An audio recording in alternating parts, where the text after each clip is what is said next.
रात के 9 बजे वसुधा की दोनों बहुएं रसोई में खड़ी रात के खाने की तैयारी कर रही थी।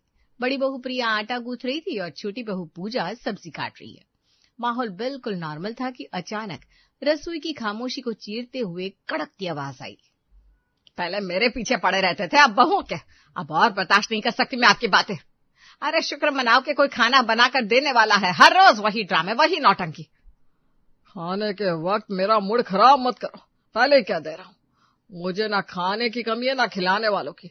चुन चुनकर बहुएं लाई हो तुम, दोनों एक से बढ़कर एक। मजाल है कभी मुझे मारकर जैसा खाना परोस दे। सुरेश की ये बातें सुनते ही दोनों बहुओं के चेहरे एकदम से सफेद पड़ गए, मानो किसी ने गर्म शीशा पिघलाकर उनके कानों में घुसा दिया हो। तो फिर जाओ तलाक ले लो मुझसे। अगर तुम्हें बहुओं के खाने में ही जिंदगी नजर आती है तो जिस उम्र में तुम्हें राम राम करना चाहिए, इस उम्र में तुम्हें खाना खाना खाना करना है। अरे अपनी तो निभ गई, अब अपने बेटों की तो सही से निभने दो। दिन भर जो बातें करती है ना आप, उसमें सबसे सही बात मुझे ये तलाक वाली लगी। ये ठीक रहेगा, तलाक ही सही। कम से कम रोज रोज का झगड़ा तो खत्म होगा। बस ये सुनने की देर थी कि रसोई में खड़ी प्रिया और पूजा की सांसें थम जाती है। एक के हाथ से सब्जी का चाकू गिर जाता है और दूसरे की आटे की लोई सूखी हथेलियों पर जम जाती है। ये बाबूजी तो फिर शुरू हो गए भाभी। कल तो मैंने उनके लिए राजमा चावल बनाए थे और आज भी फुलकों के साथ मिक्स वेज की सब्जी बना रही हूँ, फिर भी बाबूजी। अरे पापा जी कुछ कह रहे हैं तो मम्मी हमारे साइड भी तो ले रही है, तुम फिक्र मत करो पूजा। मैं जब इस घर में ब्याह कर आई थी ना, तब से इस घर में खाने को लेकर रोज कलेश होता था। फिर जाकर तुम्हें लेकर आया गया कि शहर से आई बहू अगर मन मुताबिक खाना नहीं बना पा रही है तो हो सकता है गांव के पास रहने वाली बहू बना दे। अब तुमने भी बनाकर ट्राई कर लिया ना। मुझे तो लगता है इन लोगों को आदत हो गई है कमी निकालने की। चलो देखते क्या हो रहा है बाहर। प्रिया और पूजा के साथ नील और निखिल भी अपने अपने कमरों से बाहर आते हैं। आप भी क्या मम्मी पापा को कह रही है, इसमें पापा की क्या गलती? आपको कुछ बाहर से मंगवा दूं क्या पापा? मैं भी आपके लिए छोले भटूरे मंगवा देता हूँ, वही शौक से खाते हैं ना पापा। रुकिए 2 मिनट में पार्सल आ जाएगा। तुम्हारे लिए भी कुछ ऑर्डर कर दूं क्या मम्मी? इडली तो शौक से खाती हो आप। अरे बेटा पर बहुएं पहले से खाने की तैयारी कर रही है। अच्छा इडली और कुछ मंगवा दे साथ में, वरना फिर 400-500 तक नहीं पहुंचा तो खाने के डिलीवरी चार्जेस ले लेंगे वो लोग। 15-20 मिनट के बाद सुरेश और रेनू का खाना बाहर से आता है। सभी के साथ ना खाकर रेनू अपने खाने का प्लेट लेकर कमरे में चली जाती है। अब तुम सब घर का खाना खाओगे और मैं बाहर का, वो भी तुम्हारे सामने, तो अच्छा तो नहीं लगेगा ना बहू। पर क्या करूं, अब मंगवा ही लिया है, खाना नहीं खिलने तो बर्बाद भी नहीं कर सकती। तुम सब साथ में खाओ, मैं अंदर तुम्हारे पापा जी के पास जाती हूँ, वरना उनका मूड मैंने ठीक नहीं किया ना तो अब कल सुबह भी तमाते हुए आएंगे। और आराम से कमरे में जाकर डोसा और इडली का लुफ्त रेनू उठाने लगती है। फिर से आपने सभी के सामने मुझे बुरा ठहरा दिया। बहुएं क्या सोचती होंगी, कैसा ससुर हूं मैं? अरे तो क्या फर्क पड़ता है, ऐसे भी आपके मन में यही बातें रहती है ना, तो मैंने सामने ला दी, उससे फायदा ही हुआ ना। अब आपके साथ मुझे भी बाहर का खाना खाने मिल रहा है। ये थी सुरेश और रेनू की गठबंधन की सरकार, जहां दोनों आए दिन घर के खाने के स्वाद को लेकर कलेश कर लेते। रेनू बहू का पक्ष लेकर अपने पति के खिलाफ खड़ी हो जाती और इस लड़ाई को शांत करने के लिए आखिर में हार के बेटों को बाहर से खाना मंगवाना ही पड़ता। अगली सुबह अपने सर पर पल्ला रखे पूजा अपनी सास के कमरे में आती है। मैं जो कुछ भी बना रही हूँ बाबूजी को अच्छा नहीं लग रहा माँ जी। अब आप ही बताइए नाश्ते में क्या बना लूं ऐसा जो बाबूजी को पसंद हो। अरे ये कोई उम्र है बेटा तेल मसाले की चीजों को खाने की, पर क्या करे तेरे ससुर जी सुनते ही नहीं है। आहा तू एक काम कर, नाश्ते में समोसे कचौरी बना ले और मीठे में अगर रसगुल्ले हो पाएंगे तो ठीक है, नहीं तो इमरती भी चलेगी। मुझे लगता है ये मिल गया ना तो तेरे बाबूजी खुश हो जाएंगे। अपनी सास की बात सुनकर खुशी खुशी रसोई में जाकर पूजा समोसे कचौरी और इमरती की तैयारियों में लग जाती है। आ गई ना तुम भी झांसे में। मैंने भी इस तरह कई दिनों तक समोसे कचौड़ियां बनाए, फिर उसके बाद पापा जी की एक और फरमाइश आई पूरियों की। दिन रात सुबह शाम बस पूरी। इतने वक्त तेल मसाले का खाना खाने के कारण पापा जी की तबीयत बिगड़ गई और फिर क्लास किसकी लगी? मेरी। और इस कारण पूरे 2 महीने तुम्हारे जेठ जी ने मुझसे बात नहीं की थी। ये आप क्या बोल रही है भाभी? पर माँ जी से मैंने पूछा, उन्होंने खुद कहा कि समोसे कचौड़ियां बना लो। अब उनकी बात मैं काट दूंगी तो अच्छा नहीं लगेगा ना। एक बार बनाकर देखती हूँ, हो सकता है बाबूजी का मूड ठीक हो जाए। पूजा देसी मसाले को कूट कूट कर स्वादिष्ट समोसे, कचौरियां और मीठे में इमरती तैयार करती है। रसोई में छन रहे समोसे की खुशबू पूरे घर में फैल चुकी थी। ये आज किस चीज का प्रोग्राम है? क्या बन रहा है किचन में? पूजा समोसे, कचौड़ियां और इमरती बना रही है। बताओ, 15 रुपए में तो समोसा आ जाता है, ऑनलाइन ऑर्डर कर देता मैं। अरे क्या जरूरत थी इतना हड़ंगा करने की? पिछले 2 घंटे से होगी किचन में वो। वही तो बात है ना नील जी। पहली बात तो तेल मसाले का खाना खाना नहीं चाहिए, और वो भी बाहर का तेल। उस तेल में पता नहीं कितनी बार समोसे तले गए होंगे। सभी की सेहत का ख्याल रखते हुए सरसों तेल में पूजा समोसे, कचौरियां बना रही है। तभी हाथ में ट्रे लिए पूजा रसोई से बाहर आती है। लीजिए, आ गई पूजा। पूजा सभी को नाश्ता परोसती है। सुरेश समोसे उठाकर जैसे ही पहली बाइट लेता है। देखा रेणु जी, मैं कहता था ना, गांव से लड़की को लेकर आएंगे तो हाथ में स्वाद लेकर आएगी। वाह, क्या स्वाद और कुरकुरे समोसे बनाए बहू ने। मजा आ गया भाई, मजा आ गया। इससे कहते हैं नाश्ता। देख रही हो प्रिया बहू, हर चीज में लहसुन प्याज डालने से ही स्वाद नहीं आता। लहसुन प्याज तो उस खाने में भी रहता है पापा जी, जो आप बाहर से मंगवाते हैं। वैसे इसमें भी है, पर फिलहाल आपको समझ नहीं आएगा। अब तेरे पापा जी को पसंद आ गया तब कोई दिक्कत नहीं है बहू। आप अभी बता दीजिए दोपहर में क्या खाएंगे, वरना बेकार में ये बहुएं दाल चावल बनाकर परेशान हो जाएंगी। मेरे लिए तो मुलायम मुलायम पूरियां बना देना बहू, और साथ में आलू की तली हुई सब्जी। इनके लिए तो आटा गूंथेगी ना, तो मेरे लिए चावल बना लेना, मैं वही खा लूंगी। ये तो बिल्कुल वैसे ही हो रहा है जैसा प्रिया भाभी ने बताया था। और इस तरफ फिर से प्रिया के ससुराल में तेल की तली हुई पूरियों का सिलसिला शुरू हो जाता है।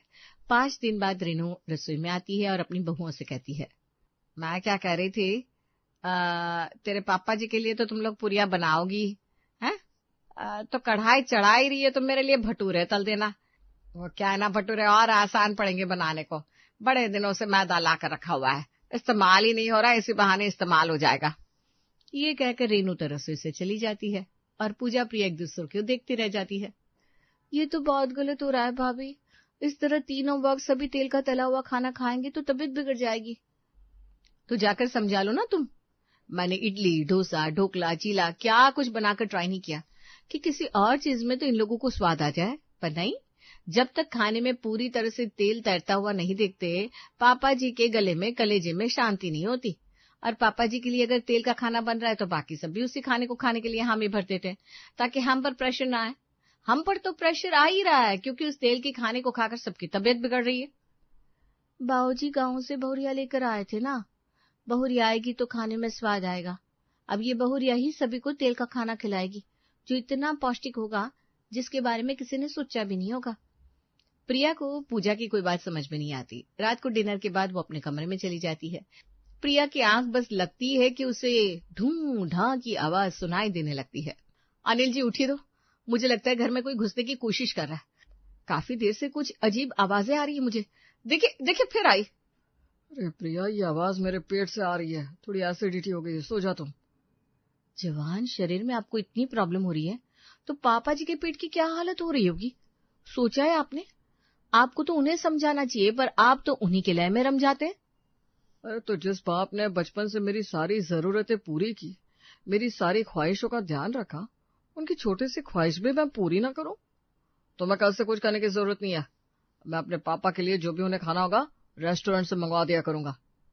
अगली सुबह प्रिया जब अपनी रसोई में जाती है, अपनी देवरानी को घी निकालता देखती है। रसोई में हर तरफ आटा बिखरा पड़ा है, तुम घी निकाल रही हो। और ये आलू उबालने के लिए क्यों चढ़े हुए? ऐसा क्या बना रही हो तुम? तुम्हें पता तो है पापा जी फ्राइड आलू ही खाते हैं, उसके लिए आलू उबालने की जरूरत नहीं पड़ती।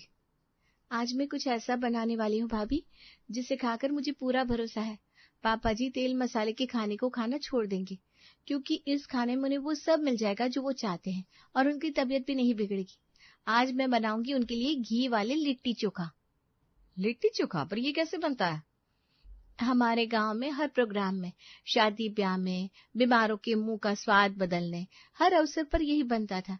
अब गांव का लिट्टी चोखा ही हमारे घर वालों की तबीयत और हम दोनों की जान बचा सकता है भाभी। दोनों देवरानी जिठानी लग जाती है लिट्टी चोखा बनाने की प्रिपरेशन में। इसके लिए सबसे पहले वो दोनों अपने घर के बाहर एक भट्टी तैयार करती है, जिसे देखने आज पड़ोस के लोग भी आते हैं। अरे पूजा बेटा, अब लगा ना तू गांव से आई है, कुछ अलग बना रही है लगता है, हमें भी खिलाना।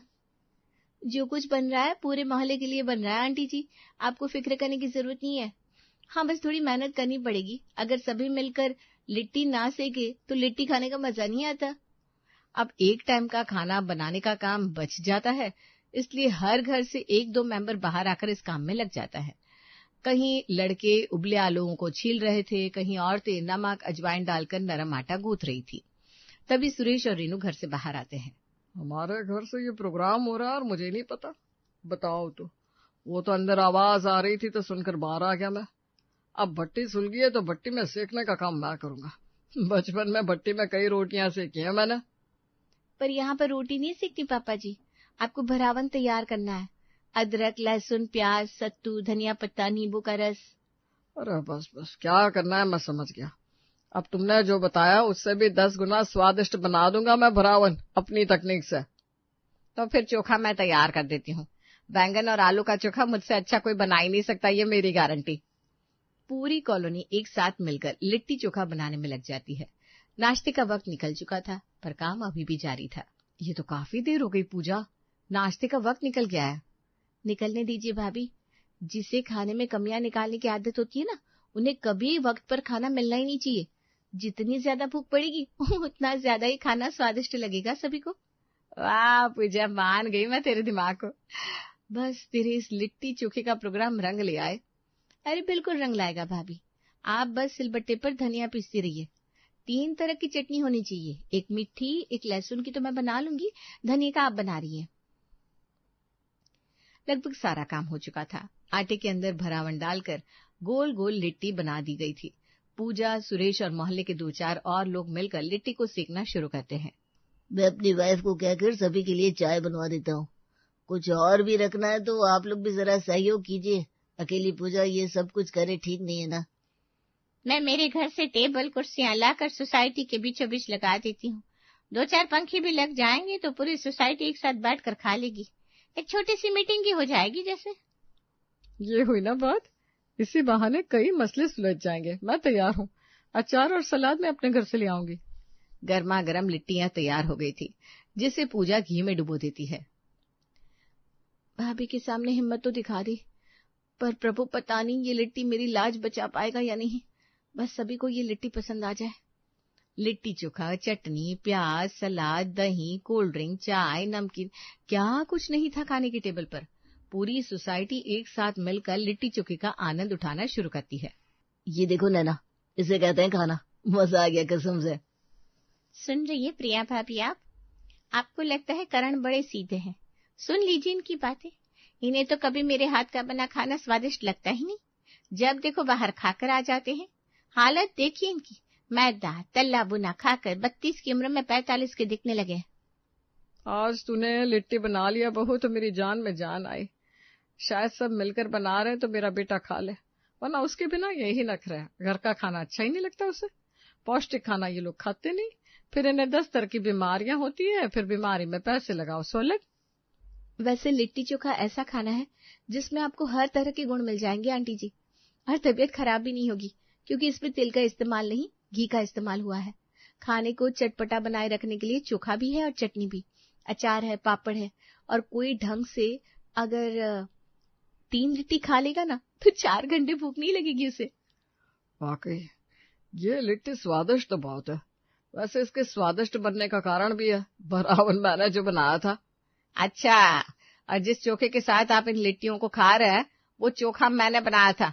बैंगन, टमाटर, लहसुन, क्या कुछ नहीं डाला मैंने चोखे में। वैसे तो लिट्टी को सेकने में मैंने भी मदद की थी, तो खाने का स्वाद तो मेरे कारण भी आया है। देख रही हो ना नैना, ऐसे बनता है खाना। आज पूरी सोसाइटी मिलकर अपने घर के खाने की प्रॉब्लम एक साथ खाने पर डिस्कस कर रही थी, जिसे सुनकर सुरेश, रेणु और बाकी सभी को ये समझ में आ रहा था कि खाने के ड्रामे हर घर में होते हैं। गांव के लोगों की सेहत बड़ी अच्छी रहती है।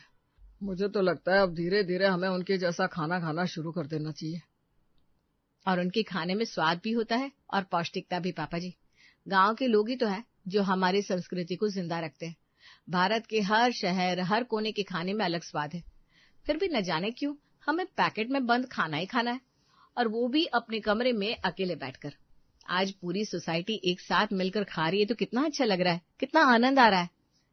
ये लिट्टी चोखा हमें ये सिखाता है कि खाना बनाते वक्त भी सभी को साथ में मिलकर काम करना चाहिए। ऐसा नहीं कि 2 लोग बना रहे हैं और बाकी लोग जान दे रहे हैं। बनाओ भी साथ में, खाओ भी साथ में। हमारे गांव में तो ऐसे ही होता था। इसी कारण कभी किसी का किसी से मनमुटाव हुआ भी तो खाने के वक्त वो खत्म हो जाता था। ये सब तूने अपने ससुर जी की आदतों को बदलने के लिए किया है ना बहू। एक बात तुझे मैं भी बताती हूँ, इसमें सिर्फ तेरे ससुर जी नहीं बल्कि मैं भी मिली हुई थी। आए दिन बाहर के खाने की आदत लग गई थी मुझे भी। चाउमीन, मंचूरियन, ये वो, और वो सब ना मिला तो गर्मा गर्म पूरी छनवा लेती थी तुझसे। यहाँ सभी की प्रॉब्लम सुनकर समझ में आ रहा है कि बाहर का खाना सच में हानिकारक हो सकता है, और खा के जब तबीयत बिगड़े तो परिवार वालों को कितना बुरा लगता है। अब से बेटा तू लिट्टी चोखा के जैसे ही खाने को बनाया कर। पूजा की ये सोच, ये पहल एक साथ कई घरों की प्रॉब्लम सॉल्व कर देती है।